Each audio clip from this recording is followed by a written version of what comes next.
नमस्कार मित्रों, मैं हूं अशोक वर्मा। आप देख रहे हैं टीवी 20 न्यूज। आप टीवी 20 न्यूज पर बने रहिए, देखते रहिए टीवी 20 न्यूज। तो खबर आजमगढ़ से है, जहाँ रोडवेज परिसर में बुधवार को ईपीएस 95 संघर्ष समिति की मंडल स्तरीय बैठक का आयोजन पेंशन समस्या को लेकर सरकार की नीतियों पर निशाना साधा गया। इस दौरान कहा गया कि अगर सरकार उनकी मांगे 30 सितंबर तक नहीं मानती है तो बड़ा आंदोलन किया जाएगा। इसके अलावा आने वाले विधानसभा चुनाव में भारतीय जनता पार्टी का विरोध किया जाएगा। संघर्ष समिति के मंडल अध्यक्ष ओमकार नाथ तिवारी ने कहा कि वह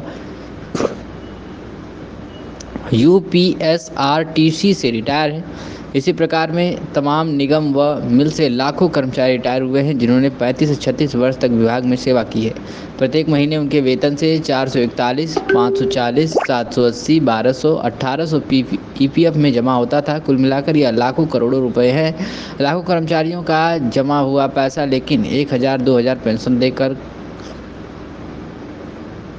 कोरम पूरा किया जाता है। इस खुद को 2650 रुपये मिलता है, जो उनके और उनकी पत्नी को सम्मानजनक जीवन निर्वाह करने के लिए बहुत कम है।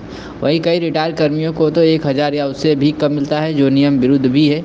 इसको लेकर पिछले 8 वर्षों से संघर्ष समिति अपनी लड़ाई लड़ रही है, लेकिन सरकार कोई कार्रवाई नहीं कर रही। केवल भरोसा दिया जाता है, सहानुभूतिपूर्वक विचार करने का आश्वासन दिया जाता है, लेकिन कार्रवाई कुछ नहीं होती। इसी को लेकर बैठक आयोजित हुई और सरकार को चेतावनी दी गई कि जल्द से जल्द उनकी समस्याओं का समाधान किया जाए, अन्यथा बड़े स्तर पर आंदोलन चलेगा तो बीजेपी का चुनाव में भी बड़ा नुकसान होगा। क्योंकि इस प्रकार से करीब 8.15 करोड़ कर्मचारी हैं जो इस दायरे में आते हैं और सरकार का विरोध करेंगे। मैं ओंकार नाथ तिवारी, ईपीएस 95 राष्ट्रीय संघर्ष मोर्चा का आजमगढ़ मंडल का मंडल अध्यक्ष हूँ। आज किन मांगों को लेकर आप लोग यहाँ धरना दे रहे हैं? हम यूपीएसआरटीसी से रिटायर्ड हुए हैं। हमें ये ईपीएस 95 पेंशन योजना लागू है और ईपीएफओ से ये मिलती है। हमने 35 साल 36 साल सेवा करी और उसमें हर महीने 441, 540, 780, 1200 और 1800 पेंशन फंड में हमारा जमा हुआ।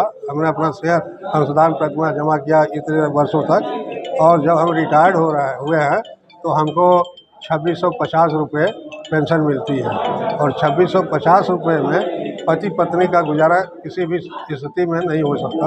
और इतना हम लोगों का 15-20 लाख रुपये सिर्फ मेरा कहिए, और इस तरह से हर कर्मचारी का ईपीएफओ में जमा है। और वो जिसका अगर हम जमा किए होते रेकरिंग या फिक्स डिपॉजिट जमा किए होते तो आज हमें 50 लाख रुपया मिला होता। इस तरह से 15-20 लाख रुपया हमारा ईपीएफओ में जमा है, और उसके सूद के बराबर भी ये नहीं दे रहा है। ईपीएफओ पूरे हिंदुस्तान में 90 लाख करोड़ रुपए ईपीएफ कर्मचारियों का सिर्फ सूद पाता है पैसे का, और वो जो है 60 करोड़ रुपए उस सूद में से बांटता है। मूलधन तो रोके ही पड़ा है। 30 लाख करोड़ रुपए ये सूद भी खा जाता है, और हमें न्यूनतम 1000 की पेंशन हमें दे रहा है। और कुछ 36 लाख कर्मचारी ऐसे हैं जिनको 1000 से भी कम मिल रही है। 500, 200, 300, 700, 800 पेंशन मिल रही है। और जब न्यूनतम पेंशन 1000 लागू हो गई तो ये जो 1000 से नीचे मिल रही है, ये बात समझ में नहीं आ रही। माननीय प्रधानमंत्री जी से, हमारे राष्ट्रीय स्तर के नेताओं से 2021 में 2 बार वार्ताएं हुई। श्रम मंत्री से बार मंत्रणा हुई। आपके लेबर मिनिस्टर जी से हुआ, आपके ईपीएफओ से हुआ, प्रधानमंत्री कार्यालय से हुआ, लेकिन सब ये कहते हैं नाम आँखों से कि आपकी मांगे जायज़ हैं, हम बहुत शीघ्र पूरा कर रहे हैं, बहुत शीघ्र पूरा कर रहे हैं। लेकिन वो दिन नहीं आ रहा कि हमारे हाथ में पेंशन मिले, और ये सिर्फ झूठी सरकार है। और हम लोग अब 8 साल से संघर्ष कर रहे हैं। अब इनके झूठे वादों का और इनके जुमलों का वक्त खत्म हो चुका है। अगर 30 सितंबर तक हमारी मांगे पूरी नहीं हुई तो आने वाले विधानसभा में हम पूरे प्रदेश में 7.25 करोड़ कार्यरत हैं, और 78 लाख पेंशनेबल जो पेंशनर्स हैं, कुल मिला के हम 8.25 करोड़ हैं। हम 8.25 करोड़ रुपए जो कर्मचारी हैं, केंद्र सरकार भाजपा सरकार का विधानसभा चुनाव में खुलकर विरोध करेंगे और इनके विरुद्ध प्रचार करेंगे, और इनको हम वोट नहीं देंगे। भले दूसरे को दे देंगे, लेकिन हम इनको वोट नहीं देंगे। और इस तरह से 8.25 करोड़ की हमारी जनसंख्या है। अगर पत्नी जोड़ ली जाए तो 16.5 करोड़ होता है।